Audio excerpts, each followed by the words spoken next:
온요양원이라고 남양주에 있다고 합니다. 남양주에 있는 온요양원.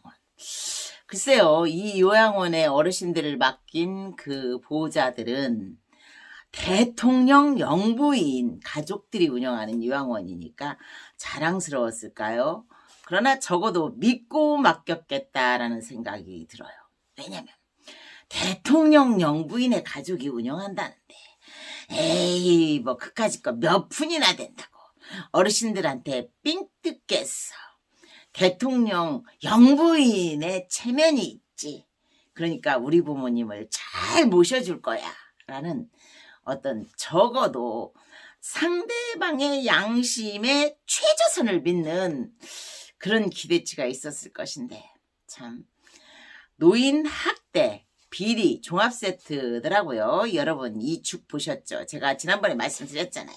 사실 그런데 난 이런 죽 다른 요양원에서도 많이 봤어. 다른 요양원에서도 이런 죽 드리는 거 보고 야, 이 죽만 드시니까 배가 고프지. 맨날 배고파 하는 이유가 이런 죽 드시고 어떻게 견디라는 거야. 실제로 우리 어머니가 남양주에 있는 어떤 요양원에 계셨다가 이제 보훈병원에 그 응급실로 모셔져야 했어요. 그때 사망한다는 말을 들었었어. 의사쌤이 이제 시간이 왔으니까 모든 가족들은 준비하라라고 하셨어요. 근데 배가죽이 등가죽에 붙어있더라니까요. 이런 죽 드시면 누가 살아남겠어요. 그때가 정말 상당히 오랜 전입니다. 몇 년 전이에요. 그리고 이제 그 보훈병원에서 어느 정도 이제 기운이 좀 회복이 되고 대한간호노인요양원에 가셨습니다. 대한간호노인요양원에 우리 어머니 계시면서 정말 건강해지셨어요. 지금은 이제 89살인데 내 생각에는 100세, 99세까지는 사시지 않으실까라는 그런 기대치도 해요. 자식은 그렇게 되잖아요. 부모 정작 어머니는 고통스러울지 몰라도 자식이 너무 불효의 한이 많으니까 오래 살기를 바라지잖아요. 근데 이제 핵심은 그거예요. 남양주에 왜 그런 요양원들이 많은지 몰라. 진짜 남양주에서 요양원 하시면 경계하세요. 좀 아니 남양주에 있는 모든 요양원이 그러니까 보호자 측면에서 경계하라는 게 아니라 요양원 운영하시는 분들 실제로 우리 어머니 그 꼴 제가 노인학대로 고소하고 싶었었어요. 근데 지인이 하는 요양원이었어. 지인이. 내가 아니라 우리 언니의 지인이 하는 요양원이었기 때문에 그냥 꼼짝도 못하고 그냥 잊어버린 거죠. 다시 우리 어머니가 살아나니까. 보통 이제 어르신들을 요양원에 맡긴 보호자들 입장은 그 어르신들 가지고 뭐 이제 그 뭐라 그러지? 그 이권 투쟁하는 것 같으니까 그냥 넘어가는 경향이 있어요. 만약에 근데 돌려서 생각해 보면 웃기죠. 내 자식이 그런 학대, 내 자식이 무슨 유치원이나 학교에서 요만한 일만 당하면 막 찾아가서 생난리 다 치는데 왜 부모들이 노인학대 당하면 참는지 지금은 참 후회가 돼요. 어머니가 돌아가시게 생겼는데도 어머니니까 다 사신 거겠지 생각하는 건가 하여간 그대로 넘어갈 수밖에 없었어요. 그리고 지금은 이제 대한간호노인요양원에서 잘 모시고 있는데 최은순 씨와 그 아들이 그러니까 김건희 씨의 오빠와 엄마가 운영하는 그 남양주의 온 요양원에서 나왔던 죽이 바로 이거예요. 말씀드렸던 밥 푹 끓여서 한 숟가락 넣고 푹 끓여서 믹서기로 갈면 이 죽 나오죠. 이해하시죠? 그거 칼로리가 얼마나 되겠어요? 밥 한 숟가락에 칼로리 한 20g 되겠죠? 20칼로리 되겠죠? 그거 가지고 한 끼 점심 또 20칼로리. 아무리 어르신들이 기초대사량 없다 하여도 하루에 100칼로리도 안 되면 굶어 죽으라는 딱 그 처분입니다. 어쩔 수 없는 정말 달리 선택지도 없고 그냥 거기에 매여있는 어르신들한테 저렇게 드렸는데 보호자들은 몰랐다는 거죠. 그 아픔이 있어요. 죄책감이. 보호자 입장에서 내 어머니가 굶어서 돌아가시게 생겼다라는 그 자식으로서의 자책감 굉장히 크죠. 근데 저렇게 드렸다는 거예요. 간식 하루에 1,500원 받죠. 1,500원 받는데 이런 간식 나왔다는 거예요.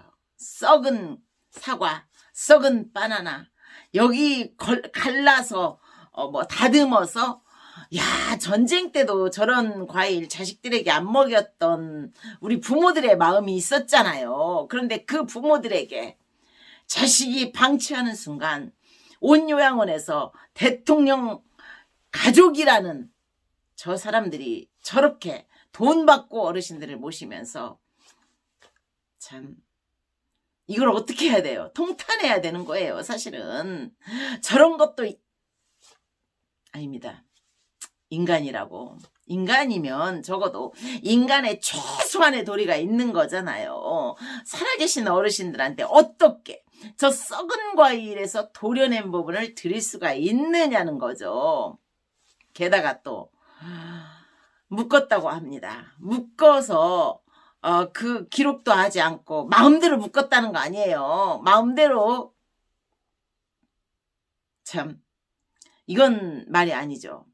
어르신을 돈 받고 모시면서 단지 돈을 만들어낸 기계라고 생각한 거 아니에요. 암탉이 황금알을 낳는 그 암탉이 황금알, 요양원 남는 거 없다? 그런 말씀 하지 마세요. 하지 마시라고요.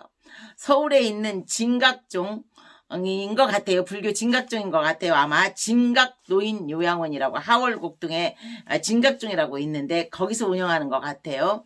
그 요양원에서는 간식비를 800원 받고 대기업에 캐터링을 줬다고 합니다. 우리 큰 요양원들은 캐터링 잘 안 하고 직영하죠. 그게 더 남는 게 있으니까. 작은 요양원들은 캐터링을 합니다. 참 슬퍼요. 슬퍼. 대통령 가족이 어떻게 저렇게 어른들을, 노인 학대잖아. 종합세트. 돈으로만 보인 거지. 얼마나 돈이 귀했으면. 대통령 가족인데. 대통령 가족으로서 적어도 체면과 양심이 있지요. 내 딸이, 내 누이동생이 대통령 마누라면, 와, 나는 그 사람을 위해서도 이득 없이 이득을 버리고 어르신들 모시면 남잖아. 다른 사람들보다. 그러니까 일반인들이 요양원 하면서 양심껏 운영하는 것하고는 또 다르잖아요. 종교단체가 양심껏 운영하는 것하고는 또 다르잖아. 얻어지는 결과물이 있잖아요. 그럼에도 불구하고 저렇게 운영했다. 개도 못 먹을 음식을 주더라라는 표현을 어르신들이 많이 했다고 합니다. 저도 요양원에 있으면서 그런 이야기 많이 들었습니다. 진짜 많이 들었습니다. 그리고 이 영상에서 정말 저 노인학대를 일일이 고발한 그 염 선생님 진짜 대단한 용기를 내신 거죠. 여러분들은 제발 용기를 내서 요양원에 노인학대 반드시 고발 조치해야 되고 그래야 변하는 것이고 요양보호사 선생님들의 처우도 개선되는 거지요. 최저임금으로 노예처럼 학대하면서 노동력 착취하면서 결국 어르신들에게 개도 못 먹을 식사, 원가 100원도 못 됐다고 합니다. 안 됐다고 합니다. 그런 식사 주고 영부인의 가족조차도 저런 더러운 돈을 버는데 다른 기관은 어떤지 철저하게 조사를 해봐야 될 것 같은데 나라가 그렇게 할지 궁금합니다. 좋은 하루 되세요.